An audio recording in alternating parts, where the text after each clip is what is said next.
Se você é da área de tecnologia, então este podcast é para você. Vamos falar sobre tendências, transformação digital e inovação em um bate-papo com profissionais de peso. Tudo isso sem abrir mão de uma pitada de bom humor com Décio Garcês, que tem mais de 30 anos à frente de projetos de tecnologia, informação e comunicação. Vamos começar? Então, Chama o TI. Bem-vindos a mais um episódio do Chama o TI, o podcast que te leva pelos caminhos da inovação, da tecnologia orientada aos negócios. Hoje nós temos um tema interessante e preocupante. Nós vamos estar falando de cibersegurança. E é uma coisa que envolve você como pessoa, envolve a sua empresa, tá? E nós vamos estar falando com o Charbel Chalala. Charbel, bem-vindo ao Chama UTI. Muito obrigado. O Charbel veio de São Paulo para cá para gravar esse episódio presencialmente e tem uma grande experiência nessa área de segurança. Charbel, conta um pouquinho da sua trajetória, como é que TI te atraiu e como é que você veio parar em segurança. Tá bom, primeiro, obrigado pelo convite, Décio, obrigado a todos vocês aí por essa recepção.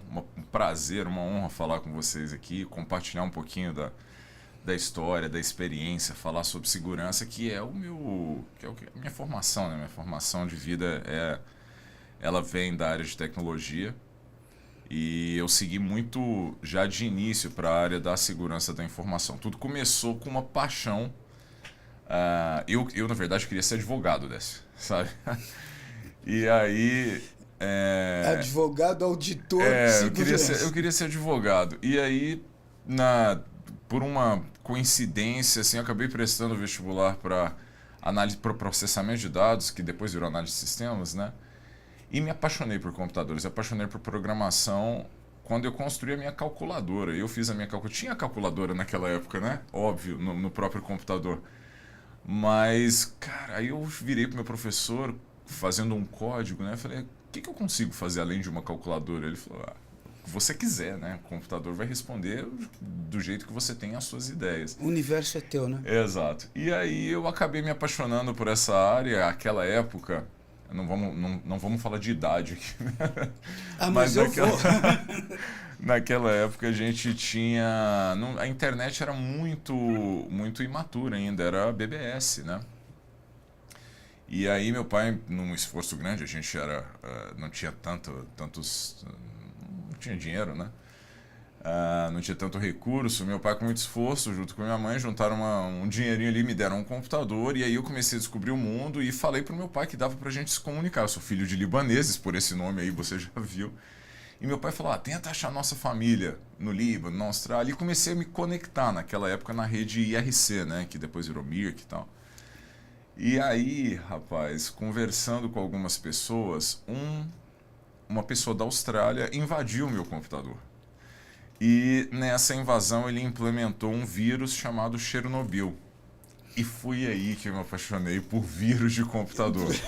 Naquela época, a segurança da informação era muito baseado em conexões de rede, né? Então, você trabalhava controle de acessos com os switches de rede, aquelas ACLs normais e os firewalls que você tinha dentro de sistemas operacionais muito específicos, né? Que basicamente os BSDs e Linux e Unix e essas coisas, né? E eu fui me encantando muito por vírus de computador. Comecei a estudar bastante sobre isso e etc. E entrei no mercado de trabalho nessa parte de defesa cibernética, muito voltado à proteção de sistemas operacionais. Foi quando eu me encantei, essa trajetória foi crescendo. Acabei me especializando em algumas coisas bem específicas e teve uma migração nesse meio tempo dessa parte de codificação de vírus, de antivírus, aquela coisa toda, quando eu me interessei pela parte de fuga de informação ou de extração de informação, que depois virou, hoje é bastante conhecido como Data Loss Prevention ou DLP, né, nas nomenclaturas tradicionais.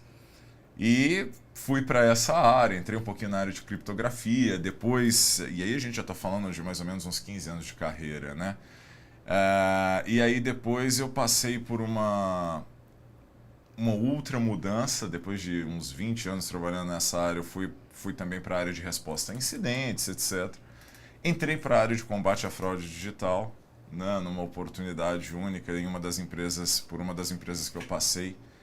Me apaixonei por essa área, é muito interessante porque eu trabalhei primeiramente cuidando de uma área do Brasil, depois eu fui para o que a gente chama de Cone Sul, né? Que é a Cone Sul da América Latina, depois eu fui para a América Latina também e tal. E o latino-americano ele é muito criativo para fraude, né? Então isso me deixava de cabelo em pé, você fica sem dormir e tal. Então eu tive uma passagem, acho que eu fiquei uns 4 ou 5 anos direto trabalhando com combate a fraudes digitais. Voltei para a área de segurança direto como resposta a incidentes, trabalhando em um outro fornecedor muito grande, que era muito voltado à infraestrutura, e a gente pode falar tranquilamente, trabalhei pela VMware, né? Cuidando da área de segurança, foi um lugar muito legal, onde a gente viu o crescimento absurdo de ataques de ransomware, né? Principalmente, esses ataques de sequestro de informação, sequestro de infraestrutura, extorsão, esse tipo de coisa.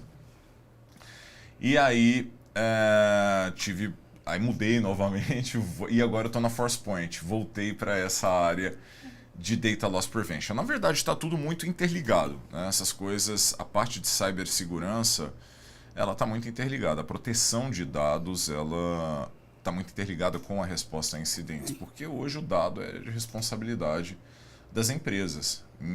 Em qualquer tipo de infraestrutura que você tenha, seja ela infraestrutura como serviço, como plataforma ou como software, né? Software como serviço, o dado sempre vai ser responsabilidade da empresa que está armazenando aquela informação, né?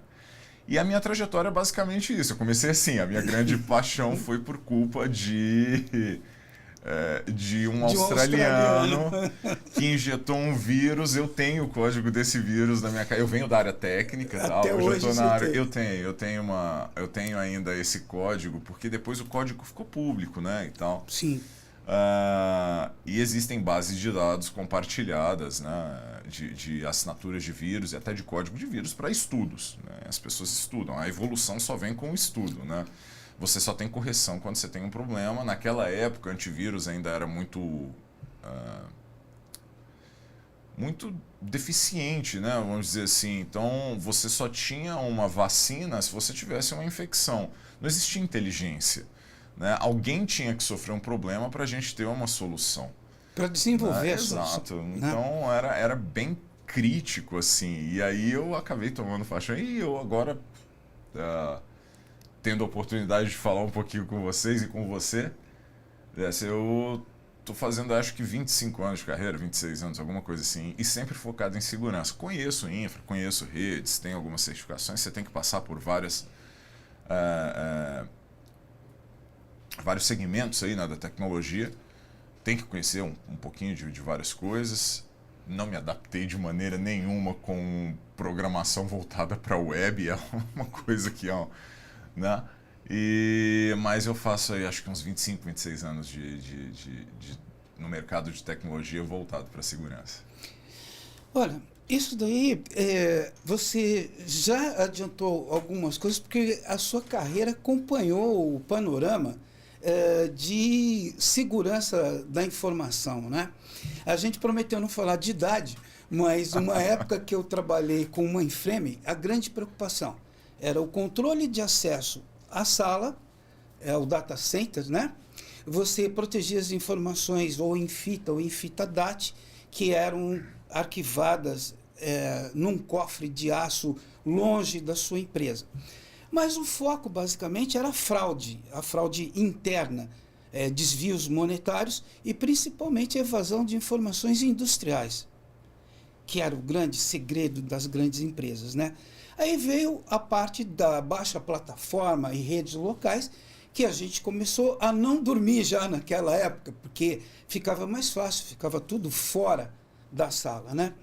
E o interessante é que você viveu tudo isso daí, daqueles 386, 486 até agora. E você já falou em sequestro de informações, né? Os ataques cibernéticos. Como é que está o panorama disso aqui hoje? Como é que está o panorama de cybersecurity hoje? E o que, por exemplo, não te deixa dormir, Charbel? Essa pergunta é excelente, né?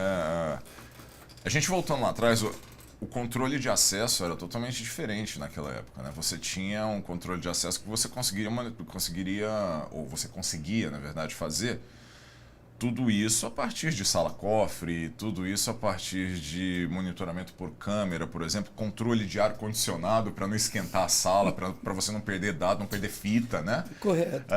Então você tinha, não vou dizer que era fácil naquela época, por conta de recursos e por conta de conhecimento também, né? Compartilhar conhecimento era muito caro e muito complicado.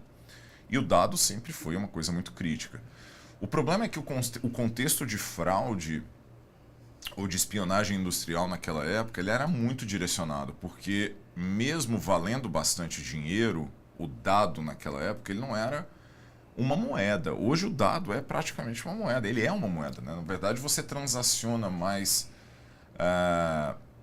dinheiro hoje virtual do que papel moeda, do que dinheiro físico, né? É o novo petróleo, como o pessoal tem. Exatamente, e é uma coisa que não vai morrer, não tem como morrer isso, já está mais do que comprovado. Assim, o mundo acabar hoje vai sobrar internet e barata, é isso, né?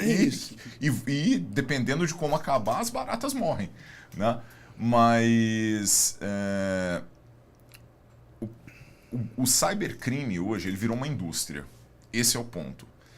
Do mesmo jeito que você tem, quando a gente entra nessa parte de sequestro de informação, de ransomware ou criptografia de dados para extorsão e esse tipo de coisa, do mesmo jeito que você tem uma empresa hoje que tem um RH para contratar os seus times de tecnologia ou, sei lá, o seu time de contabilidade, etc., o cybercrime, ele criou um contexto onde ele recruta criminosos virtuais para atacar empresas e extorquir dinheiro dessas empresas em várias camadas. Eu acho que o que tira hoje o sono mesmo das pessoas,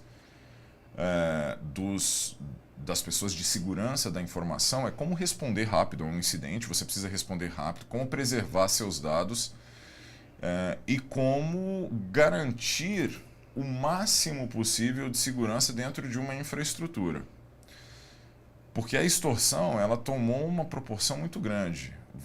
Hoje esses grupos de ransomware, eles criptografam os seus dados, eles extraem seus dados e vão te pedir dinheiro para te devolver esses dados, para voltar a sua infraestrutura para o ar. Depois disso, eles te pedem mais dinheiro para não divulgar os seus dados, porque eles copiaram isso.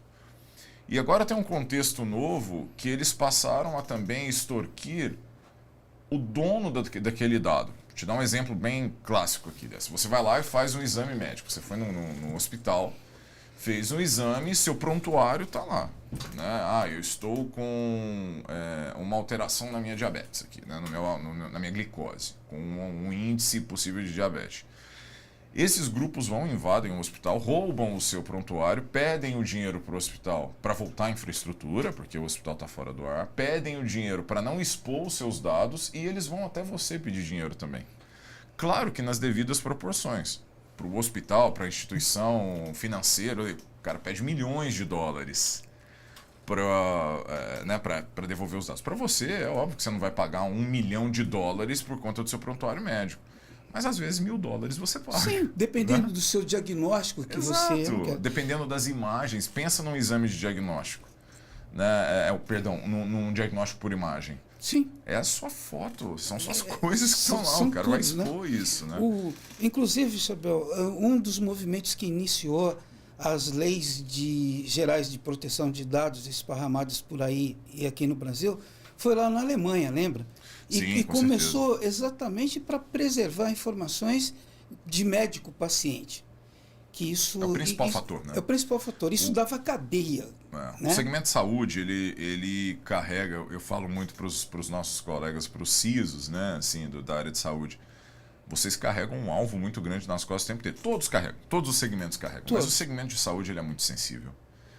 Eu acho o segmento de saúde muito sensível, porque o segmento financeiro eu acho ele bastante protegido, ele tem muito investimento, ele tem, né, uma proteção financeira, em especial no Brasil e na América Latina, ele tem uma proteção financeira muito grande, todos têm os seus grandes desafios, mas eu acho o segmento de saúde, na minha opinião, muito sensível.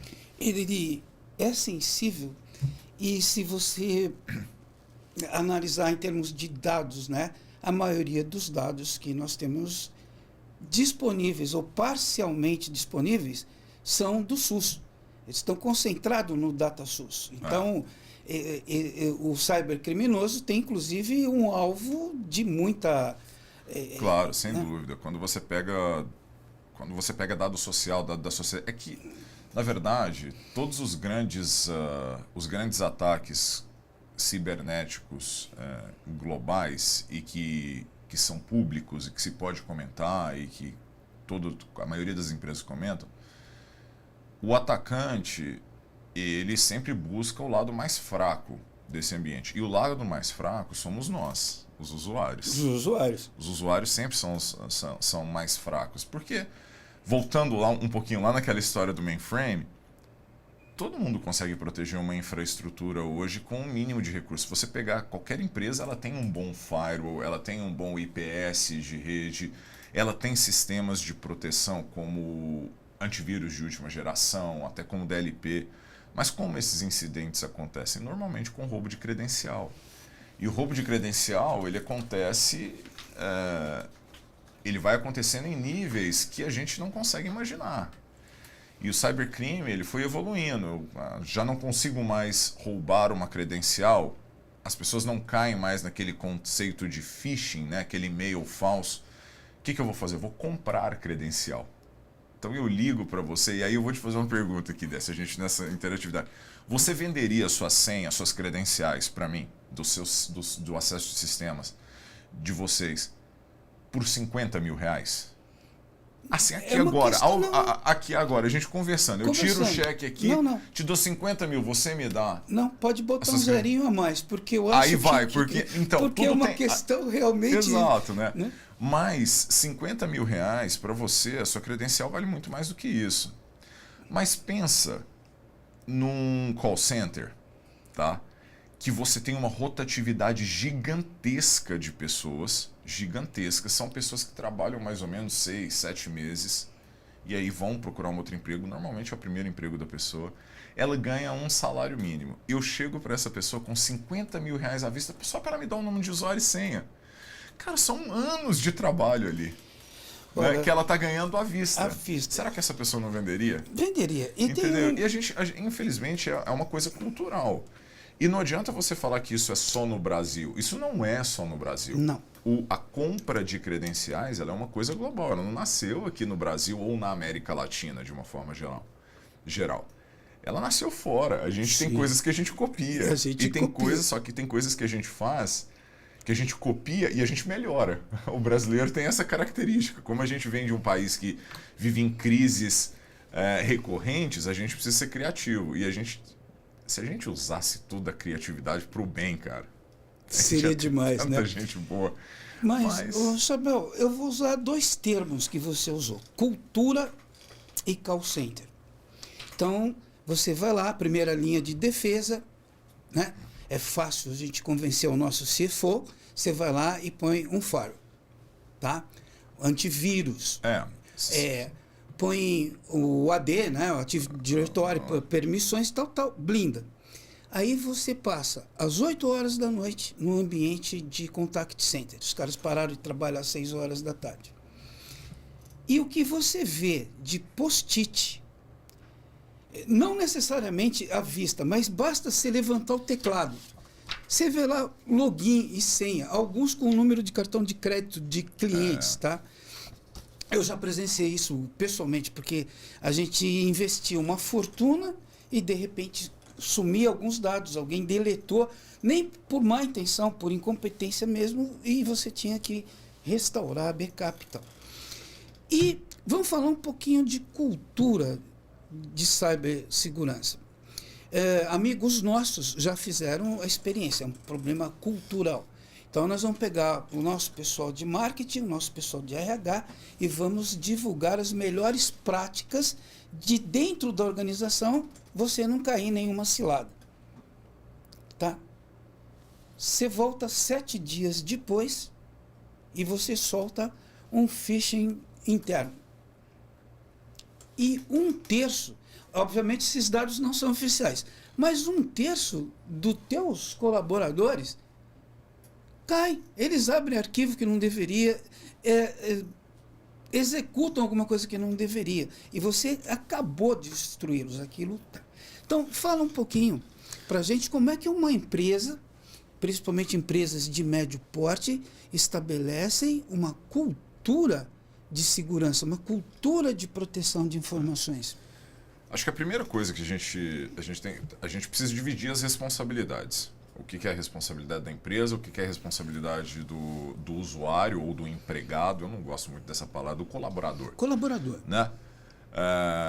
Do colaborador da empresa, a gente precisa dividir as responsabilidades. A empresa precisa, obviamente, vir daquela camada lá de cima com um investimento em modelos de proteção. Tem que ter um investimento em modelo de proteção, classificação de dados. Você precisa saber. Esse negócio do call center que você falou é interessante. Uma vez eu fui em um call center que fazia bancada de fraude, né, e tal, e saindo no muro do ponto de ônibus, assim, era um ponto de ônibus, tinha o telefone de um cara, quer comprar número de cartão de crédito? Me ligue. Entendeu? É um absurdo, né? Mas existe isso, essa coisa existe. Agora, relacionado à cultura, a cultura precisa vir de cima para baixo, ela precisa vir de dentro da empresa.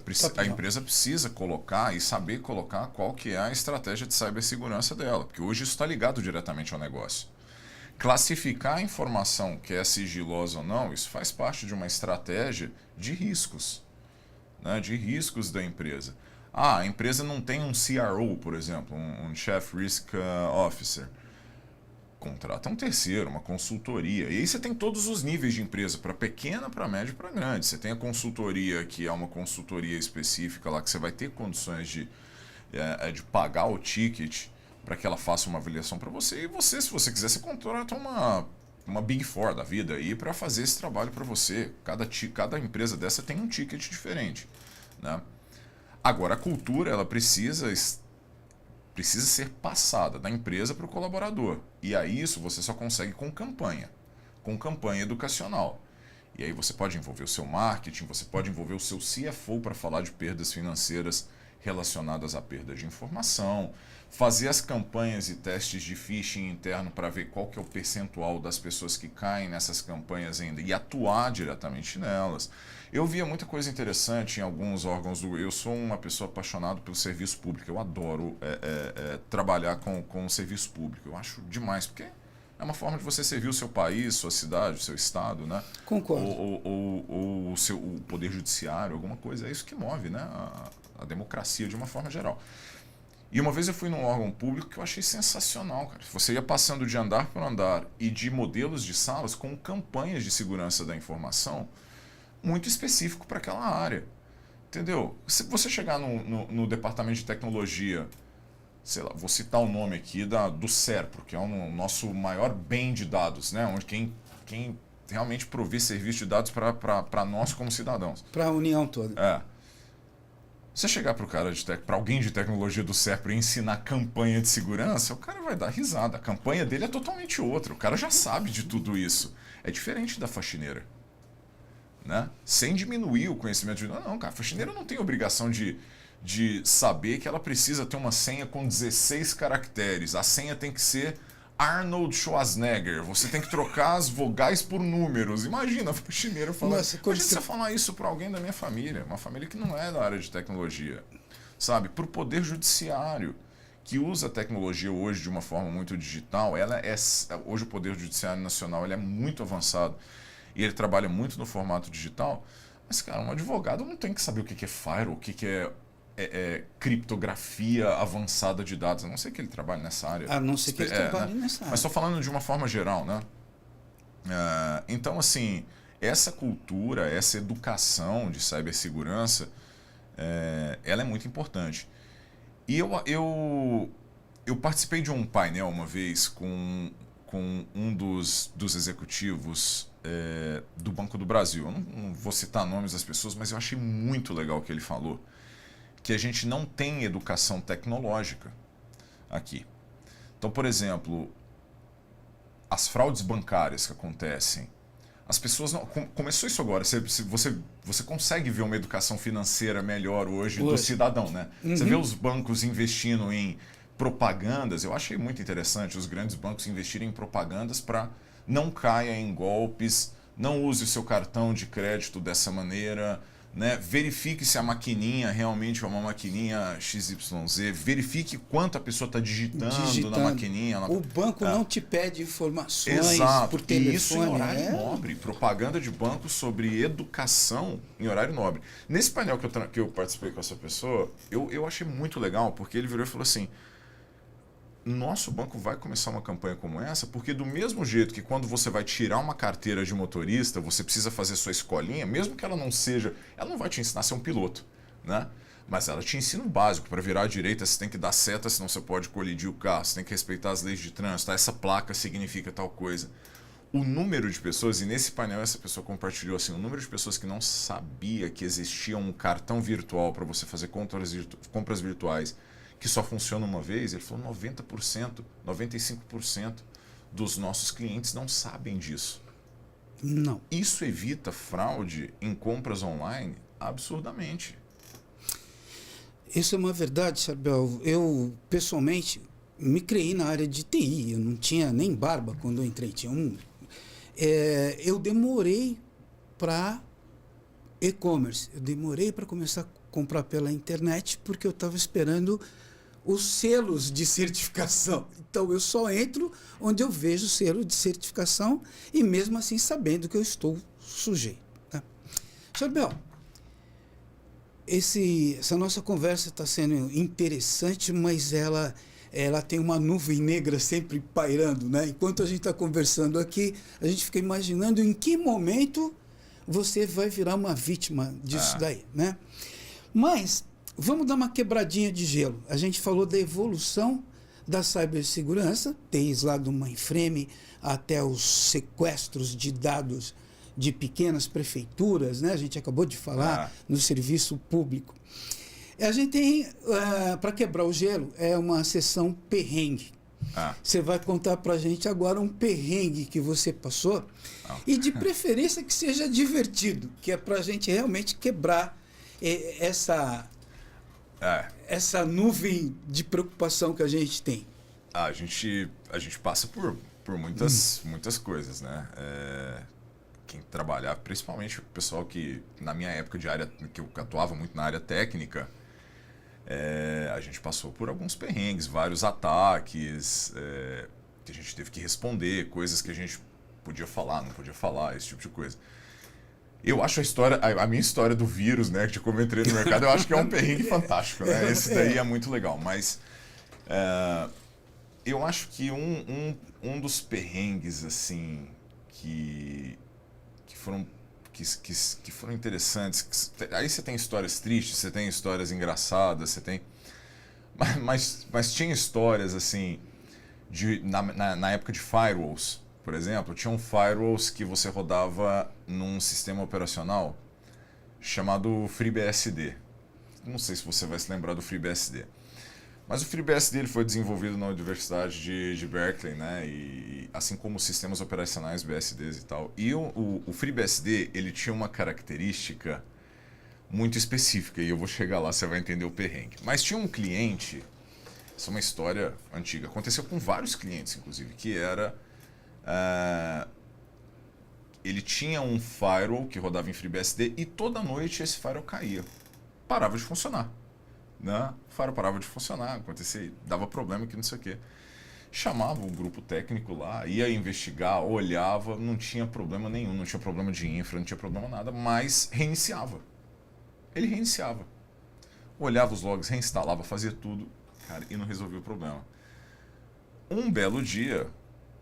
E isso acontecendo com recorrência. Um belo dia chamaram a equipe técnica e falaram, cara, vocês vão ter que ficar aqui à noite, vão ter que olhar o que está acontecendo. Cara, a menina da faxina desligava o faro. Sabe por quê? Porque o monitor ficava ligado. E ela era, e aí, pelo amor de Deus, sem qualquer juízo de valor aqui, ela era evangélica. Né? A gente deu muita risada disso. Ela era evangélica. Só que o FreeBSD, o símbolo dele é um capetinha, é um diabinho, com um tridente. Como o diabinho, aquela época, a infraestrutura, você sabe, era tudo ligado em no-break, assim, não era uma empresa grande. Quando a tela do monitor entrava em descanso, era um código ASCII do diabinho do FreeBSD. Se você procurar isso hoje no Google, quem é das antigas vai ver. E o diabinho ficava pulando na tela assim. E ela achava, cara, na cabeça dela, imagina, mesma coisa, era uma senhora de idade, num computador naquela época, não era todo mundo que tinha acesso. E falar de FreeBSD ainda, pelo amor de Deus, era um número muito pequeno de pessoas, né, que mexiam com esse negócio. E aí o capeta. E ela ficava com medo, né? Ela falava, meu, desliga isso. Ela desligava, né, a rede e ligava de novo. E aí sumia o diabinho, claro, subiu energia, o computador. Então essa é uma das histórias, assim, mas tem várias. Tem a perrengue, que eu acho que é um perrengue. Não pula ainda. O que você fez? Você botou desligava o monitor. Desligava o monitor. Entendeu? Mas essa não tem Você graça, desliga o monitor e pronto. Fala, pô, não precisa desligar, não. É o símbolo, é lá. Ela puxava da tomada. Desligava no power mesmo. Na CPU. O firewall daquela época, no FreeBSD, você instalava em CPU 386, normal, né? Então era isso, cara. E não tinha, a gente não tinha aquela parte de disaster recovery, era precário, era cidade do interior, não tinha essa cultura toda de, né? Nos meados. Mas teve perrengue, teve um perrengue bem... Pô, você quer um perrengue que a gente passou junto, que era o bug do milênio? Nossa. Quem não passou esse perrengue ficou sem dormir, olhando lá, olhando pro relógio, e aí ninguém para pensar que meia-noite no Brasil já era no outro dia na Austrália, e se na Austrália não teve problema, a gente não ia ter problema aqui. Ficou todo mundo acordado, olhando o relógio, contagem regressiva, né? Todo mundo passou o Réveillon fazendo a contagem regressiva, esperando o bug do milênio, e não deu nada, né? O Windows funcionou. E nós no data center. Todo mundo olhando. Né? Mas teve um grande perrengue, assim, que eu acho que foi muito... E eu vou usar uma palavra que eu gosto de usar com a minha esposa, que foi muito bizarro, que foi um ataque cibernético de um worm, né? Que foi uma variação de vírus, né? O worm, ele é uma variação, ou é um componente de um malware, que foi um ataque chamado SQL Slammer. E o mundo já estava bem dependente da internet, dos dados e tal. Isso foi, acho que 2003, talvez. Aí minha cabeça também, né? E o Slammer, ele tinha um código que deixou todo mundo completamente louco. Porque o código, ele infectava... Ele explorava uma vulnerabilidade do SQL Server, por isso que o Worm carregou esse nome, né? Tem um porquê de como que as empresas antivírus nomeiam as assinaturas, ou nomeiam os vírus. E o SQL Slammer, o que é um vírus, né? Rapidinho aqui para a gente falar. O vírus nada mais é, assim como num ser humano, se chama vírus de computador porque ele precisa de um hospedeiro, ele precisa... Então, o vírus de computador, ele precisa de um arquivo para sobreviver. Então, ele infecta um pedaço do arquivo. Quando você roda aquele arquivo, ele começa a se proliferar para dentro do seu computador, né? E para outros computadores também. Que normal. É a forma como ele se reproduz. É a forma como atua dentro de um corpo humano, né? Bom, seguindo esse contexto, o que é um worm? O worm, ele não infecta um arquivo. Ele já é o arquivo inteiro infectado. Só que o SQL Slammer, ele mudou o conceito, porque foi um erro de programação do worm que explorava uma vulnerabilidade do SQL, e aí ele fazia um scan, né? Fazia uma varredura procurando outros SQL servers vulneráveis e infectavam aqueles SQLs. Só que o fato dele procurar carregava tanto a estrutura de dados que começou a deixar a internet lenta, como se fosse um ataque de DDoS, e derrubou a internet, 30% da internet do mundo. E não tinha vacina. E as empresas de antivírus começaram a olhar e falar assim, cara, como que a gente vai corrigir isso? Porque não tem arquivo infectado. como que a gente cria uma vacina se a gente não tem uma infecção? Como que a gente corrige isso? E alguém teve a ideia de reiniciar o servidor SQL. Porque o vírus, esse worm, ele infectava a memória. Como que você limpa a memória? Reiniciando o computador. Então, você reiniciava, você estava curado, né? Entre aspas, curado. E aí, isso foi um grande perrengue, porque você teve que reiniciar um monte de servidores SQL simultaneamente. Nossa, eu imagino. Só que mais do que isso, as empresas de antivírus precisaram, naquele momento, em um tempo recorde, isso foi bem na época do Natal, foi entre dia 20 e 23 de dezembro, alguma coisa assim. E as empresas de antivírus precisavam, naquele momento, era necessário desenvolver um novo mecanismo de varredura de processos executando em memória. Onde você tinha uma arquitetura computacional deficitária demais. Né? Você imagina, a gente está falando de servidores com 16 GB de RAM. E o que é 16 GB de RAM hoje? Né? Nem um relógio, tem mais hoje, né? Um relógio. Então, assim, quando você começa a varrer a memória, você deixa o seu computador, o seu servidor ou o seu sistema operacional lento. E aquilo foi um perrengue daqueles, cara. Daqueles aqui. Eu achei que foi a grande transformação, assim, na parte de vírus de computador ou de arquitetura de malware. Foi uma transformação muito grande, né? E foram perrengues, a gente passou dias corrigindo. Se não esse fosse tipo de trágico, coisa. né? É brilhante, é como você disse, se fosse para usar para o bem. Sabe, eu vou pegar esse gancho que você deu agora. Poxa, hoje nós temos formação em cybersecurity, de tecnólogo de 2 anos, 4 anos. Então você não vai ter tempo de citar aqui as inúmeras ferramentas que a gente tem disponíveis, tá? Mas eu queria 2 coisas de você. Primeiro, se você fosse pegar Pareto, 20% das suas ações, que trariam 80% dos resultados, quais ferramentas você recomendaria para o Décio que está montando a empresa dele ou está se preocupando cada vez mais com a segurança?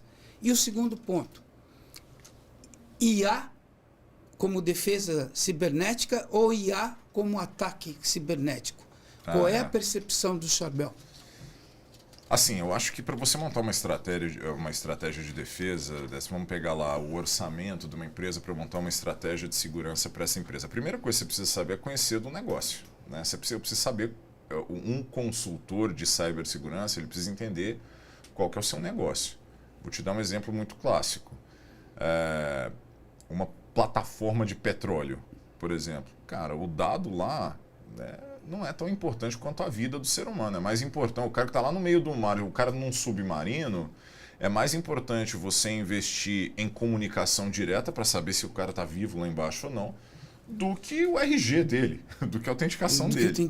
Então você precisa conhecer o negócio que você está ofertando segurança. Eu acho que vamos partir do princípio básico, onde hoje grande parte dos colaboradores trabalham no modelo híbrido, ou seja, meio de casa, meio do próprio escritório, e o seu negócio seja um negócio que transaciona alguma coisa, né? Seja dados financeiros, seja dados pessoais apenas, sejam, sei lá, passagens aéreas, qualquer coisa nesse sentido. A primeira coisa que você tem que se preocupar é o formato de autenticação. Né? Quem, como, quando e onde essa pessoa acessa as informações.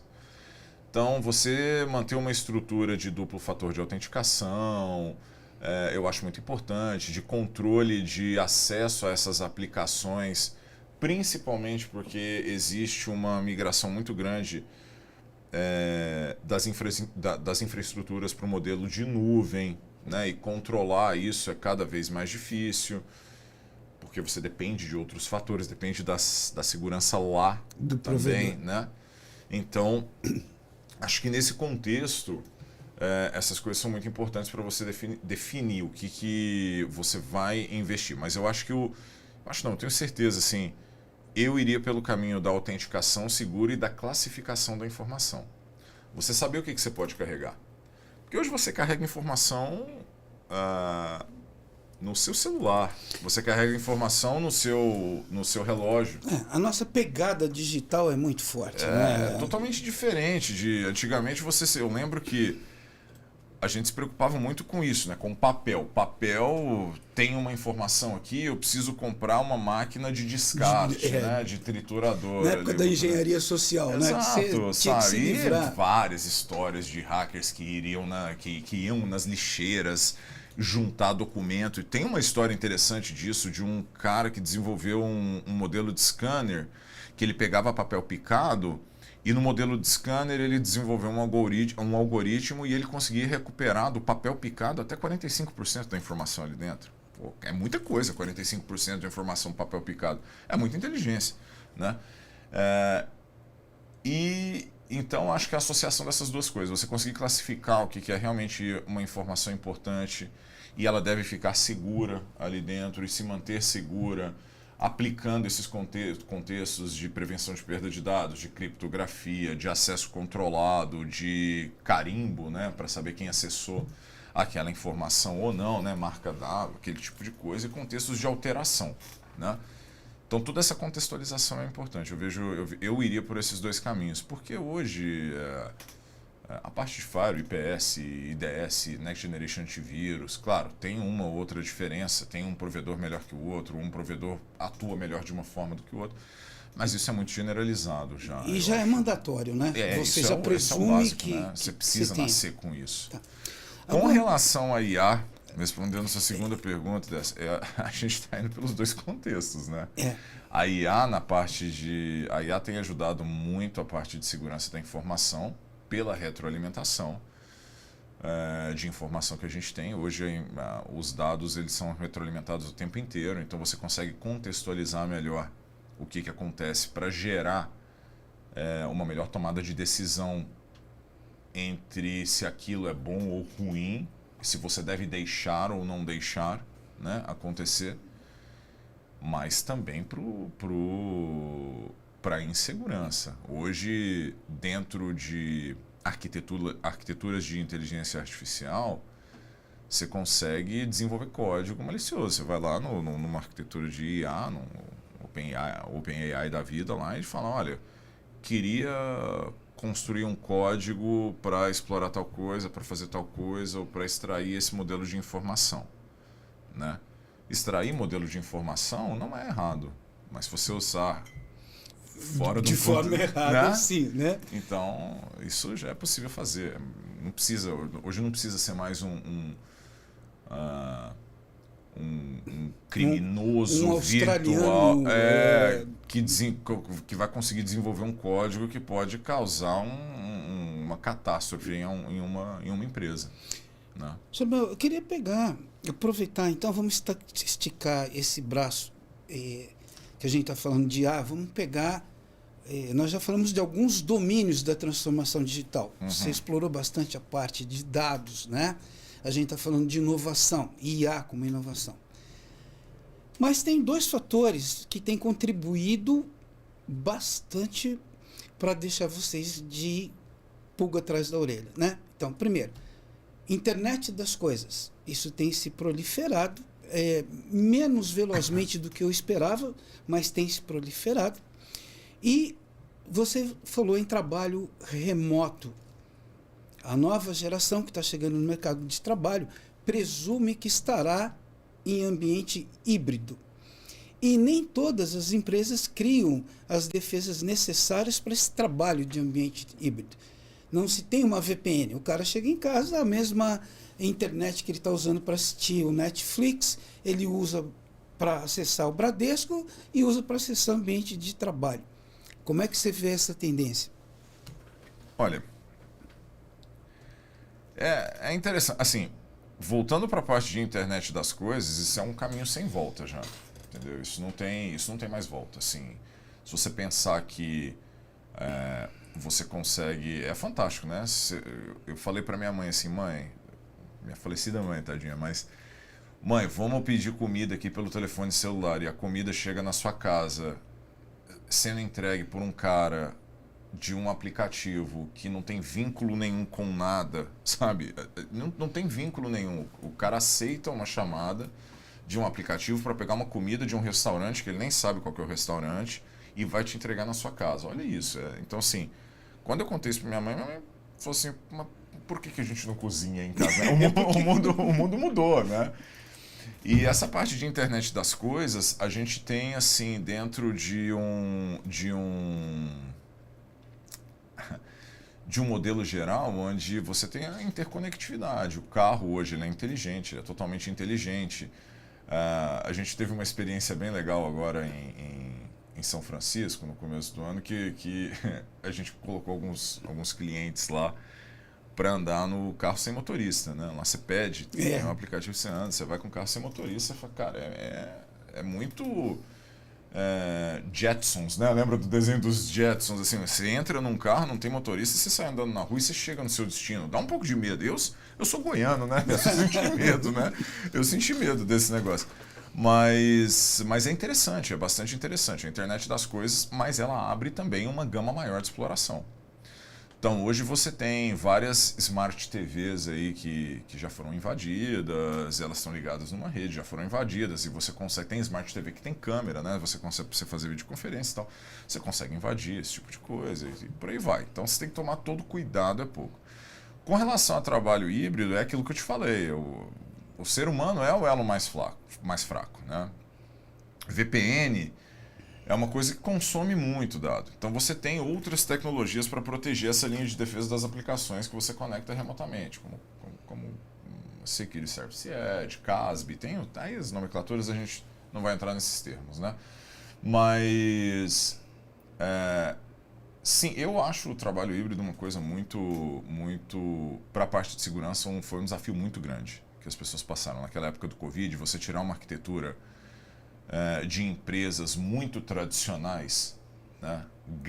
Empresas grandes que têm 60, 70 mil funcionários, e você tem que mandar essas pessoas para casa, porque existe um problema de saúde pública, mas a empresa não pode parar de funcionar, ela precisa continuar funcionando, né? Imagina você pegar um grande banco, você manda todo mundo para casa, e, cara, as pessoas precisam comer, precisam viver, precisam comprar coisas para comer. Eu não posso liberar crédito para essa pessoa porque eu estou trabalhando de casa e eu não tenho acesso ao banco para ajudar o cliente do banco. Imagina se isso acontece. Então, eu falo que a gente brinca muito, né? A gente tem um grupo de amigos, a gente brinca e fala que o Covid foi o maior inovador tecnológico do planeta. Você mudou a cultura de tudo. Todos os projetos engavetados pelos CIOs, CTOs, CSOs vieram à tona de uma forma... Não, e você abrupta. Via pessoas, ninguém testou VPN dessa maneira. Não. Quem que usava VPN? Você compra um pool de dispositivos para suportar a sua VPN, só que quem que usava? 5%, 10% da empresa. De repente você vira a chave. 90% da empresa usa, se conecta a VPN. Cara, tinha muita gente comemorando, funciona, porque realmente você testa isso, né? Você não testa o extremo. Não testa. Mas eu vejo como esse modelo híbrido, eu acho que é um modelo irreversível. Tiveram algumas empresas já que sinalizaram que a partir do próximo ano volta 100% o modelo de trabalho presencial. O que eu acho que facilita um pouco o controle. Eu acho também que a interação humana é necessária dentro do... Pô, de verdade, a época do Covid, as pessoas envelheceram. Sim. Sabe, o cara era triste, era uma reunião atrás da outra, coisa que você resolvia num café, né, na empresa. Isso. Era 45 minutos de videoconferência que você resolvia num café, né? E aquela informação fica registrada, é mais difícil de controlar, é uma informação compartilhada. Hoje você tem, com essa parte de inteligência artificial, as pessoas que fazem reuniões remotas, elas conseguem criar as atas das reuniões dela baseado em inteligência artificial. Sim. E como que você controla essa informação? Não controla. Entendeu? Não tem. Hoje a retroalimentação é muito rápida. E aí você tem todos esses desafios. O desafio do trabalho híbrido ou do trabalho remoto realmente é esse. É você conseguir controlar o seu usuário que acessa por múltiplas redes. Por isso que a classificação da informação é importante. É o que a gente fala. Será que esse cara pode levar essa informação para o computador dele pessoal? Né? A empresa na qual eu trabalho, ela permite acesso a algumas aplicações a partir do meu computador pessoal. Vamos lá, posso responder um e-mail do meu computador pessoal desde que eu esteja dentro de uma box, dentro de um drive controlado. Eu não consigo fazer um copy-paste, né? Copiar e colar a informação que está dentro do meu e-mail. Então, para mim, porque aí te força a trabalhar do computador da empresa. Da empresa. Então, se eu abrir meu e-mail no meu computador pessoal, copio parte da informação, vou colar no Word para criar um documento, não tenho essa permissão. Então, é esse tipo de controle que a gente precisa olhar. O trabalho híbrido, ele é um trabalho, eu acho que assim, hoje eu moro em São Paulo, se perde em média, dependendo da região que você mora, você perde em média 4 horas por dia no trânsito. Né? E não para de subir o número. Então, assim, é um tempo gigantesco que você perde de deslocamento. Né? E aí vem esses desafios. Como que eu transformo a minha infraestrutura de pessoas, né, que as pessoas utilizam dentro de um escritório para casa com segurança? Com segurança. Aí entra todo esse contexto. Eu acho que é a pergunta de $1 milhão, né? Essa daí. Você consigo manter segurança desse jeito? Conseguir, consegue. Tem que ver se é viável. Se é viável. Né? Senhor Mel, agora para essa sua câmera, tá? Qual a sua dica desses 25 anos de experiência para as pessoas que estão se formando em tecnologia agora e para a turminha com mais de 50 anos que precisa se reciclar? Qual sua dica em termos de defesa cibernética, de cybersecurity para essa turma? Nessa sua câmera aqui. Sim. Primeiro, desejo muito, vou falar primeiro para os novatos. Para os novatos, eu desejo muito que vocês venham para o mercado de segurança da informação. O mercado está em franca expansão, a gente não tem tantos profissionais, o mercado é deficiente de profissional, assim como o mercado de tecnologia em geral. Mas o mercado de segurança da informação é um mercado que ele tem uma deficiência muito grande, precisa muito de pessoas. É só abrir o LinkedIn que você vai ver um monte de vaga de analista, júnior, senior, pleno. Analista, está precisando de CISO, está precisando de gerente de riscos e por aí vai, né? Então, acho que a grande dica é não esquecer das origens, assim, as origens mesmo da parte de segurança. Então, tem que conhecer, sim, um pouco de redes. Hoje a parte de segurança da informação virou uma coisa muito voltada para desenvolvimento web ou para segurança dentro da parte web. Mas eu acho que você precisa tirar um tempo para estudar as origens mesmo, os modelos de rede, né? As camadas de rede, conhecer o sistema operacional é muito importante para que você consiga se desenvolver e ser um diferencial no mercado. O resto vem com o tempo. Você tem um monte de cursos que você consegue fazer, cursos bons, certificações boas e renomadas que vão abrir